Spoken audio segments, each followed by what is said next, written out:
Shalom, selamat pagi Bapak Ibu Saudara-saudara yang dikasihi oleh Tuhan Yesus Kristus.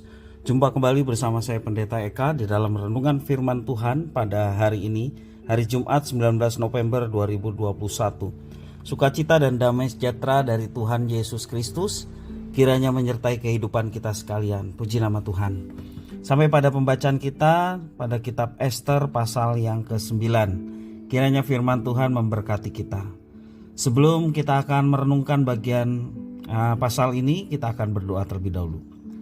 Tuhan Bapa di surga yang kami puja sembah di dalam Yesus, kami bersyukur hari yang baru Tuhan percayakan pada kami.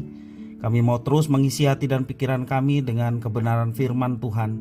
Mampukan kami ya Tuhan, bukan saja untuk memahami, terlebih kami dapat menerapkan dalam hidup kami sehingga nama Tuhan dimuliakan. Terima kasih Bapa, inilah diri kami. Kami sedia untuk belajar firman Tuhan. Demi nama Tuhan Yesus kami berdoa. Amin. Bapak Ibu Saudara-saudara yang dikasihi oleh Tuhan, setiap orang ingin menjadi pemenang. Apalagi ketika kemenangan itu menjadi milik seluruh bangsa. Dalam merayakan kemenangan ada kemeriahan dan sukacita yang dirasakan bersama-sama. Sebab sukacita itu menjadi milik semua orang. Kisah di dalam pasal yang ke-9 kitab Ester ini, apabila dikenakan secara paralel dengan kondisi masa kini, maka mungkin saja menjadi cerita yang miris. Kenapa miris? Bagaimana mungkin sebuah bangsa dapat bersukacita setelah mereka membinasakan para musuhnya? Bagi masyarakat modern, kegembiraan seperti ini hanyalah euforia sesaat. Karena tidak mengubah musuh merasakan dampak dari sukacita tersebut. Seperti yang dikisahkan bahwa kemenangan orang Yahudi diikuti sebuah fenomena baru, yaitu banyak orang menjadi pengikut agama Yahudi. Konversi agama ini tidak dilandasi oleh kesadaran akal budi atau iman, melainkan didorong oleh perasaan takut dan terancam oleh keberadaan bangsa Yahudi. Itu tertuliskan dalam Ester pasal 8 ayat 17.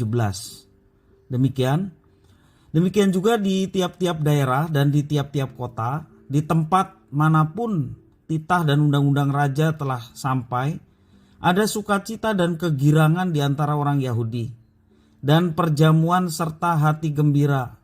Dan lagi banyak dari antara rakyat negeri itu masuk Yahudi, karena mereka ditimpa ketakutan kepada orang Yahudi. Itulah yang terjadi. Titah raja diberikan kepada seluruh orang Yahudi, boleh memusnahkan bangsa-bangsa yang membenci dan hendak membinasakan orang-orang Yahudi. Ini menjadi satu hal yang luar biasa, sampai orang-orang di luar Yahudi menjadi Yahudi. Sekali lagi mereka melakukan semuanya itu karena mereka takut terhadap orang Yahudi. Nah, fenomena ini dapat menimbulkan masalah yang baru di kemudian hari. Mungkin saja orang membenci kaum Yahudi mencari keselamatan diri dengan berkedok agama Yahudi.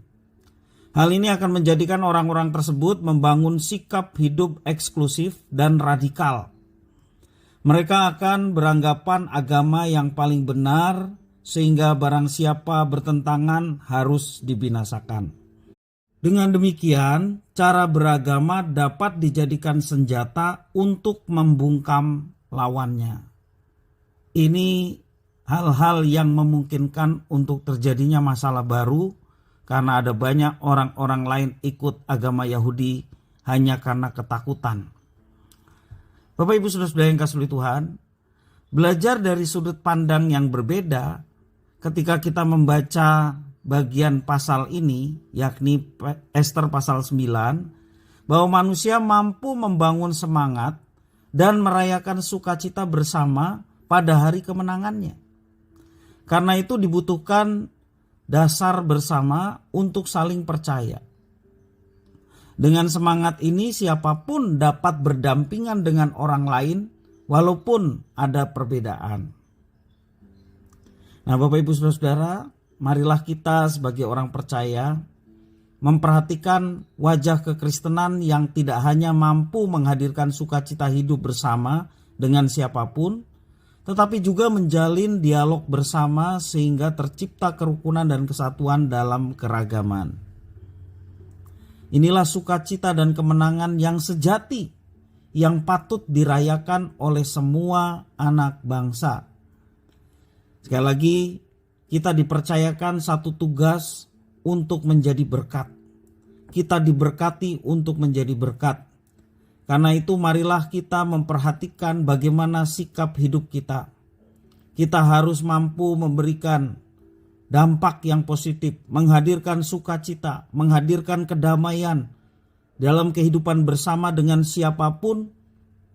Tidak melihat perbedaan, tetapi justru perbedaan itulah yang menjadikan kesempatan untuk kita mau bergaul dengan mereka, sehingga orang lain pun merasakan bahwa ada dampak yang baik melalui kehadiran Bapak Ibu Saudara sekalian di tengah masyarakat. Sekali lagi, Tuhan Yesus memberkati kita untuk kita boleh menjadi berkat. Dimanapun kita berada, ingat julukan kita adalah garam dan terang. Kita memiliki manfaat, kita memiliki faedah yang baik bagi masyarakat di sekitar.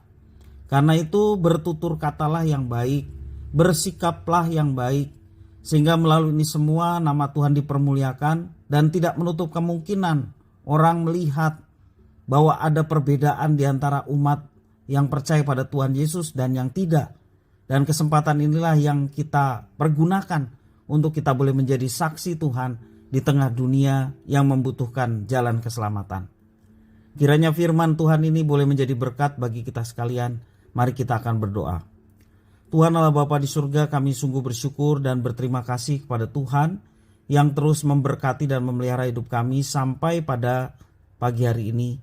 Juga atas firman Tuhan yang boleh kami renungkan. Engkau yang memampukan untuk kami dapat melaksanakannya. Dimanapun kami berada, kami boleh menghadirkan sukacita dan damai sejahtera kepada siapapun. Menjalin hubungan yang baik, berdialog dengan mereka, dan menciptakan kerukunan dan kesatuan di tengah keragaman. Tuhan mampukan untuk kami dapat menghadirkan itu oleh karena Kristus yang ada di dalam kehidupan kami. Terima kasih ya Tuhan, inilah doa permohonan ucapan syukur kami atas firman Tuhan. Engkau mampukan untuk kami dapat menerapkannya. Demi nama Tuhan kami Yesus Kristus, kami sudah berdoa dan bersyukur. Haleluya. Amin.